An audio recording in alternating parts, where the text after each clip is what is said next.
Hey, how's it going? Nick here. So I wanted to do a short video on Dijkstra's algorithm. Dijkstra's algorithm is one of these things we normally go over in discrete structures. We didn't get to it because winter quarter was a week short, so I plan to do it in advanced data structures in spring, and then spring was 2 weeks short. So we never got to poor Dijkstra.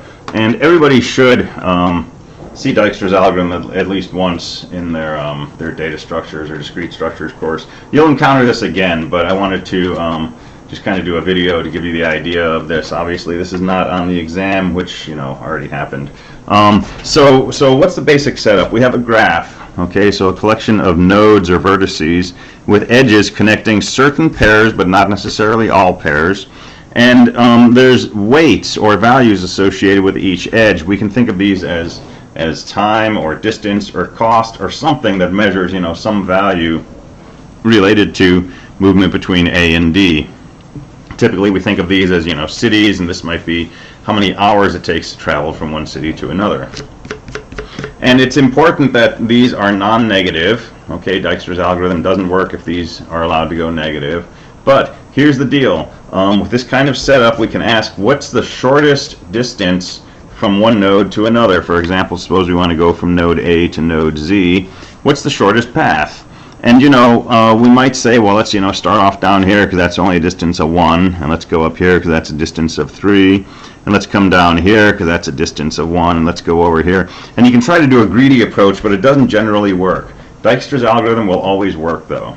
Okay, and it's based around a series of steps. The first is to create tentative distances. The second is to relax the nodes. And the third is to find the closest unvisited node. And then just keep looping on these two steps. Okay, so let's talk about what these mean. Tentative distances, I'm trying to get from A to Z. I know that the distance from A to A is 0, and the path I take to get there is just go to A. But before I do any more work, I don't know anything about how long it's going to take to reach any other city. So I'm going to put in a tentative distance of infinity. And we're going to hopefully do better. But we know that, worst case, it's going to take an infinite amount of distance or time or cost to get from A to Z. Okay, so we're starting off with node A, so I'm going to circle that node. And we're going to do what's called relaxing adjacent nodes. So I'm going to look at every node that's directly connected to A, and I'm going to say, can I get there better than the tentative distance? Well, if I come along here, it takes a distance of 0 to get to A, plus 3 would be 3 steps total to get to D. That's better than infinity. So I'm going to change this distance to 3, and I'm going to record how I get there. Well, I start from A, and I go to D. Pretty straightforward. All right, over here there's a distance of 2 to get to node E. 2 is better than infinity. So let's mark this distance as 2, and let's record the path, which was go from A to E. So far, so good. All right, one more node I can visit from A directly, which is node B. 0 plus 1, this is a distance of 1. Wow, that's a nice distance. Total distance of 1, and the path is go from A to B. All right, that's it. I've relaxed all the nodes that are adjacent to A. Now I'm going to find the closest node whose distance I've written in, right? What's the closest node to A? I can get here in worst case 3, worst case 2, worst case 1, worst case infinity. What's the closest node? It's going to be B. So I'm going to circle B, and I'm going to put my eraser here to say that node B is the node I'm visiting. And now I'm going to relax the nodes that are adjacent. Well, here's a node that's 6 away from B. It took me one step to get to B, plus 6 is 7.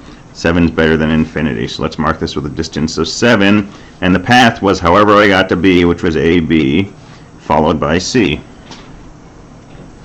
Here's another node I can get to from B. The total distance would be 1 to get to B, right? Plus 3 would be 4. Well, 4 is not better than 3. That's a longer path. And I'm trying to write down the shortest path. So if I can find a shorter distance than 3, I'll relax that node and put in the new path. But 3 is better than 4, so I'm not going to do anything there. And I'm not going to look at the path from B back to A because A's already been visited. It's already circled twice. So we're done. we've relaxed all nodes. Let's find the closest node to our collection. So here's a distance of 3, 2, and 7. Looks like E is the closest node. So let me circle that, and let me put my eraser is too big. Let me just remember that E is the node I'm visiting now. And let's relax distances. Well, I'm not going to relax to A because A has already been visited. I can get to E in a distance of 2, plus 1 more would be 3 to get to node D. Well, I already have a path of distance 3. So I can choose to replace it or not replace it. I'm just going to leave it as is. If I replace it, I might get a different answer in the end, but it won't be a better solution. Okay, I'm only going to relax if I get a smaller distance. If I can get to this node E in 2 steps with 3 more, a total of 5, I can get to F. 5 is better than infinity. So this is reachable in a distance of 5, and the path is A, E, right, and then F. Distance of 2 plus 5 is 7. I can reach node G in a distance of 7, and the path is A, E, G. And a distance of 2 plus 6 is 8 to get to node C. Well, I already have a path of 7. 7 is better than 8, so I'm not going to replace that. And that's it. I've visited all the nodes that are adjacent to E. And so now I'm going to go back and find the closest node to A so far. Well, there's a distance of 7, 7, 5, and 3. 3 looks like the closest node. So I'm going to circle this, visit node D. And now I'm going to relax distances. I'm only relaxing distances to nodes that I haven't already visited. So nothing there, nothing there, nothing there. But this edge takes me to a node I haven't visited yet, right? I haven't circled. Distance of 3 to node D plus 1 is 4. 4 is better than 5. So I'm going to get rid of this information. I'm going to record a distance of 4, and the path is how I got to D, which was AD, followed by F.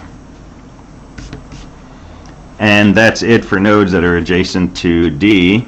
So now I'm going to find the closest node again. Well, it looks like 7, 7, 4. Looks like 4 is the closest node. So let's circle this. I'll put my marker there to say 4 is the node I'm visiting. And I'll start relaxing. 4 plus 6 is 10, better than infinity. So this is a 10. And the path is A, D, F, Z.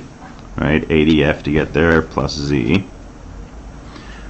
This is 4 plus 2 is 6. That's a better solution than 7.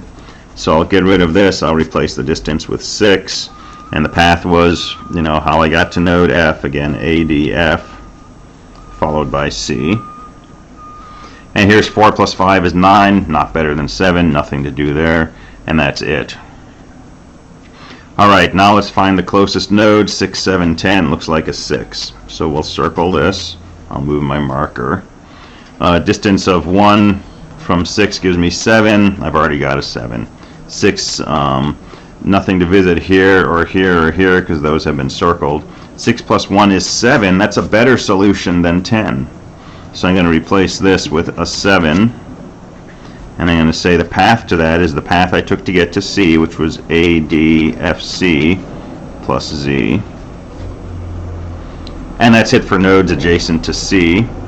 So I'll circle that. And I could stop at this point since my goal is to reach Z, but I can also go on and say, well, let's find the closest node. That would be node G. Circle that.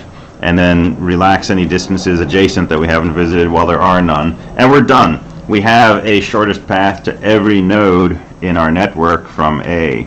And we can see the shortest path to Z was going from A out to D. And then from D over to F, and then from F over to C, and then from C